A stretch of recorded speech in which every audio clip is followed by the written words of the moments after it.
Smart Ideas avec Carlos Holguin, bonjour. Bonjour, bienvenue. Thomas. Vous êtes le cofondateur de Suburvan, créé en 2020 avec Michel Parent et Christian Sandou. Et avec quelle idée? C'est quoi le départ? En fait, c'est une très longue histoire.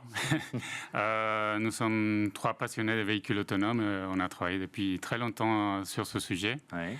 Avec des financements européens, on a pu tester, je parle il y a longtemps, c'est Michel Parent qui était au début notre patron, Oui. a commencé une équipe de recherche à l'INRIA, l'Institut national de recherche en informatique automatique, Oui. en 1991. 91. 91. Sur le véhicule autonome. Sur le véhicule autonome, avec un angle pas seulement technique, mais très applicatif. D'accord. Et donc là, parce qu'on va accélérer pour savoir ce que vous proposez aujourd'hui, ce sont des vannes électriques, autonomes, même si on va expliquer qu'il n'y a pas encore vraiment la certification, mais appelées à le devenir, pour faire quel type de trajet? Alors, ce dont on s'est rendu compte après avoir testé des véhicules autonomes un peu partout en Europe, on s'est rendu compte de deux choses, que les gens n'avaient pas peur de monter dans des véhicules autonomes. Ils posaient deux, trois questions et après ils s'étaient rassurés.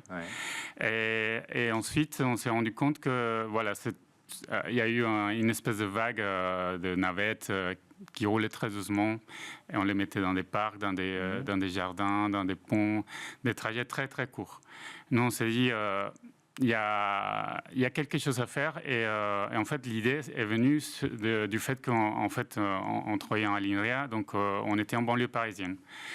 Et on allait, de Paris, du centre de Paris vers la banlieue de Versailles, sur l'autoroute A13. Et sur l'autoroute A13, les matins, c'est hyper fluide vers la banlieue, vers la Normandie, on va dire.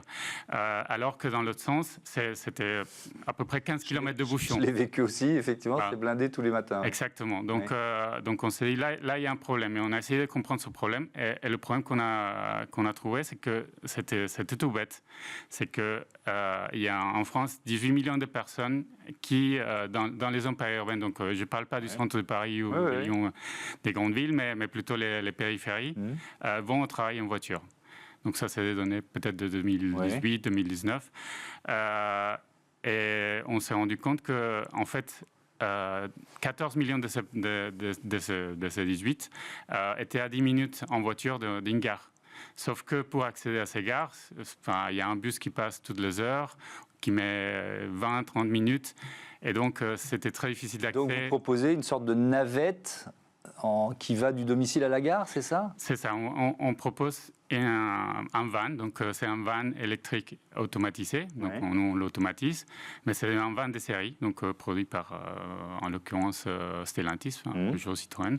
Et donc, on va automatiser ce véhicule pour qu'il aille chercher les gens qui habitent à 10 minutes de la gare, mais qui n'ont pas un moyen rapide d'accès pour les déposer à la gare. Et récupérer les gens aussi à la gare qui vont travailler dans ce périmètre-là et les déposer à leur travail, et ainsi de suite.